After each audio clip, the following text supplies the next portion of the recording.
Welcome to the Partnership Path in Real Life podcast, where you'll discover how partner management theories drive real-world success. Learn from the experiences of your peers, gain practical advice to overcome challenges, and acquire the skills to become a top-performing channel professional. Join our community by subscribing now and elevate your partner management career.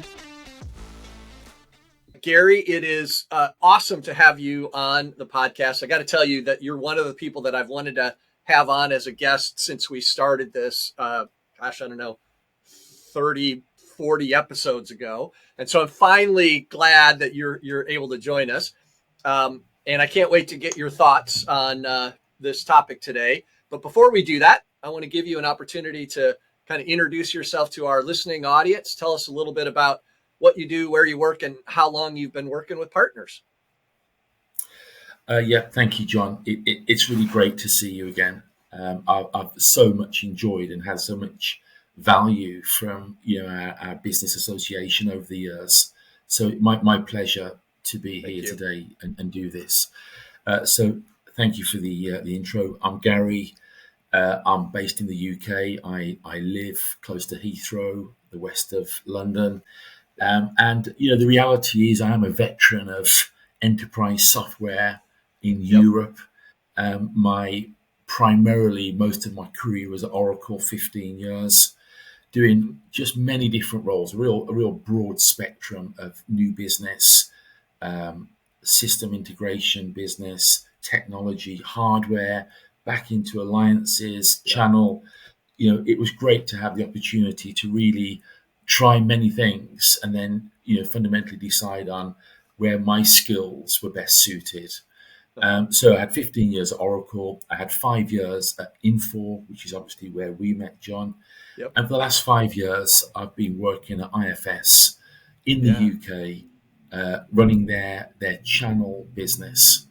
And that's becoming an ever-increasing, substantial contribution to the number. It's up to about 40%, which is a dramatic growth. And our partners, we all say, but in our case, it's true, the clue's in the name, we're partners. They are just critical to what we do. Yeah. It's one of the things I've always loved about you, Gary. Every time I've ever talked to you, how much you appreciate the partners themselves and the efforts that they bring to the table. It's one of the things that I think makes you so good at what you do, is that you really care about your partners and their business. And so just absolutely love that about you. All right. Well, listen, we wanted to talk today about pipeline reviews, doing pipeline reviews with our partners. And I know you listened to the episode that Tony and I just did. I did. Let's just start there. Tell me, when you listen to that episode and you think about what you do, kind of what resonated for you, what challenged you, what made you go, that's not how it really works. Just give me your reaction to that episode. Yeah. Well, I think for me, the key immediate point that came out is, in reality, what starts off as a pipeline review quickly becomes a short-term deal analysis of what's happening this quarter now. Yeah. And it becomes very tactical and very much into right now, how do we achieve the number, the objective that we have? And so, all the time, John, what I'm trying to do is to elevate that sort of pitch, if you like, and say, listen, what we need to look at is what we're seeking to achieve. And, the business is this, and this is where we're at. So I'm looking for a bit more strategy regarding what is the trend in that pipeline, what's the health of it, what cadence do we need to put around that to turn those plans and that pipeline into opportunities. But ultimately, I'm trying to get a bigger picture and get them expanding and thinking bigger than they were, because it's so easy to just dive straight into that deal. Yeah. So that historically has been my way of looking at it. And all the time really just applying some sense to and bring reality to what the pipeline is. Right. So I'm very keen, John, to share something I've done many times, and I've seen it work so well. Oh, love it. Whenever I take over a new partner, yep, I always do the same thing. I say, listen, why don't we do something really crazy? It's radical, it's different. Why don't we actually cancel this meeting, push it back for 1 week, yep, and over the next week, you have the opportunity, without justifying it or giving me any explanation, to clean up your pipeline. If it's dead, kill it. Don't. Let's just have an amnesty for 1 week. Yep. But what should happen then is when we come back in a week's time, we're talking about a true reflection of our business, the pipeline. Yeah. But let's just, there's so much legacy in there, and you've pushed it and pushed it and pushed it back, quarter after quarter, year after year in some cases. Yeah. Let's have a clear out. Let's come back, regroup with a clean, a place where we know we're in a good place. And I love that. How do your partners respond to that? How do they love it? Yeah, they love it. Everybody's anxious and concerned about the trend in their pipeline coming down.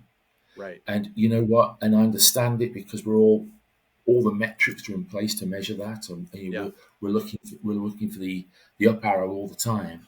Right. So I think you can probably just do it once, just on that one occasion. Let's just be totally pragmatic. Yeah. And clear it up and start again. Kind of a get out of jail free card, right? Yeah, hey, I'm not gonna judge you for this. I'm not gonna worry about what it was last week compared to this week. We're just gonna start fresh, and I'm gonna give you a chance to clean it up. Yeah. And of course, once you've given somebody that opportunity, John, it's totally acceptable. It's acceptable, isn't it, in behaviour, to hold people responsible and accountable for what is their own work. But so I've had some instances where a partner's pipeline has dropped by 40%, and everybody's anxious and concerned. And the reality is, what we're working on then and focused on is the stuff that's got legs and is going to make a difference to achieving at the end of the year, or even the 3-year plan, what the business is seeking to achieve.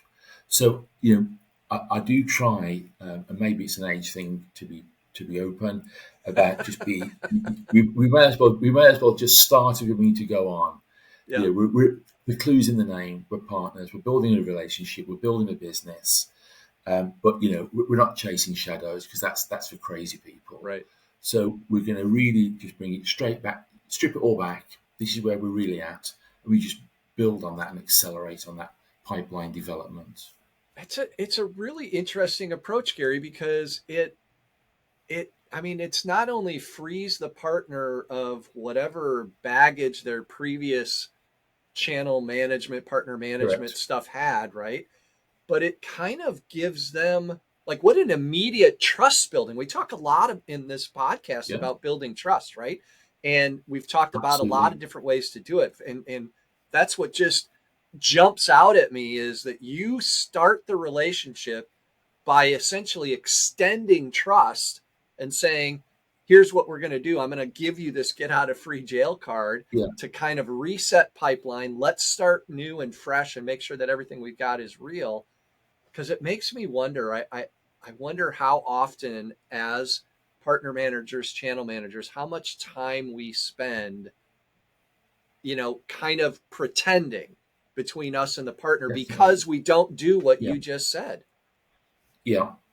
And you're absolutely right. I mean, I guess we could give it a label of hygiene, the hygiene of the pipeline, or, there's the measures about, the weighting of the pipeline. But, for me, let's check the pulse. Let's just check the pulse. And seriously, let's focus on what's going to make a difference.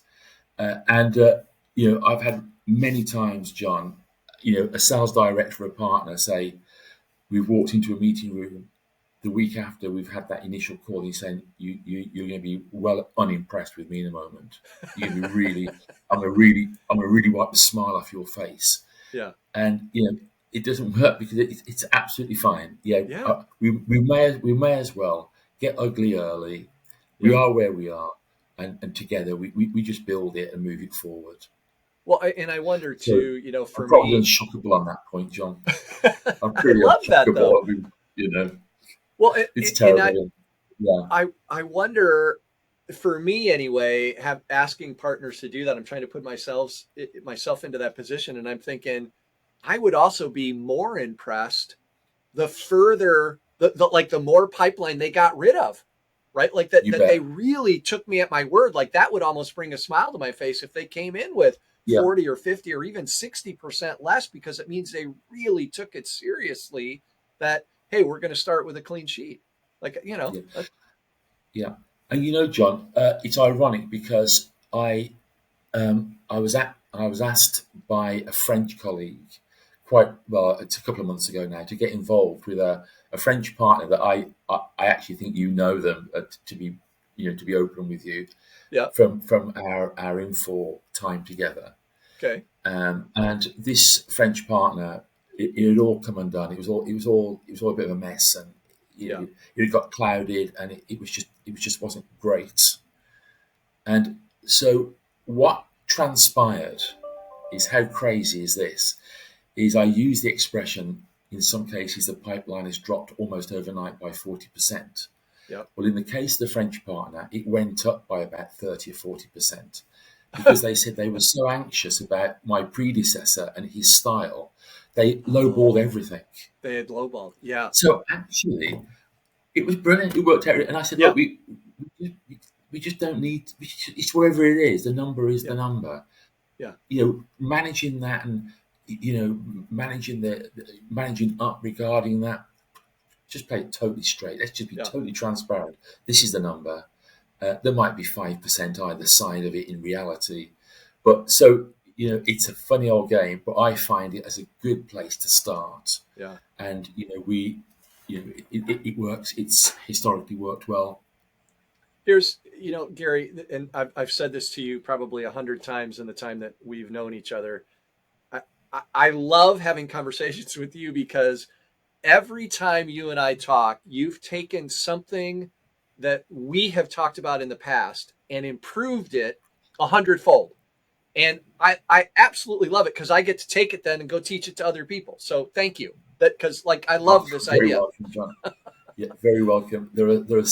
If I had, as we say in the UK, if I had a pound, a dollar, for every time I've been in a position over the last 5 years where I thought, right, okay, I see what we're going to do here, and I've literally pulled off the shelf something that I've learned from that, the investment that Info made in you and your business, your company. Yeah, it's been a godsend. I love that. All right, well, let's look. This one little nugget that you've given us is worth gold. I absolutely love that. Are there other things that you would recommend? We just got a couple of minutes left on this episode, but anything else that you would give as advice to people around pipeline? It is, and for me, John, we all know the importance of cadence. We all know the importance of managing all the criteria about effectively measuring and managing pipeline. But what I all say to every partner I deal with is, listen, when it changes, what's that mean? Yeah, it's gone up, it's gone down. Just let's keep short accounts with each other. Let's not save it all up to a week on Wednesday, and we have this laborious ploughing through of all this data, and we then trying to establish useful information from all that stuff. Let's keep short accounts with each other. So if you've had a great meeting, and as a result of that, the FD has said, you are the vendor of choice, we're going to be moving forward with you shortly, just let me know how the land lies. And short accounts, critical. So really just paying attention to pipeline on a really regular cadence, right? Like really, and not, and if I'm hearing you right, you're saying don't wait for the next quote unquote pipeline meeting, right? Exactly. If the pipeline shifts, update me as soon as you can, and I'll do the same with you. And it doesn't need to be even an email. It could be a WhatsApp with a thumbs up or a thumbs down, but just let me know how the land lies, because that's important. Yeah, love that. All right, Gary. Well, listen, thank you so much for coming on the Partnership Path in Real Life. John. It is always a pleasure. I'm already predicting that we're going to have you come back soon. In fact, I'm going to ask you right now if you'd be willing to come back and talk to us after our next episode on forecasting, because I know that you've got some really good stuff there. So I'm hoping you'll be willing to come back on a future episode. Yeah? My pleasure, John. Excellent. Thanks a lot, Gary. Welcome. Thank you. Thank you for joining us today. Remember, the real world tests theories and creates leaders. Don't stop here. Subscribe, learn, and grow with us to make every experience count. Until our next real life story.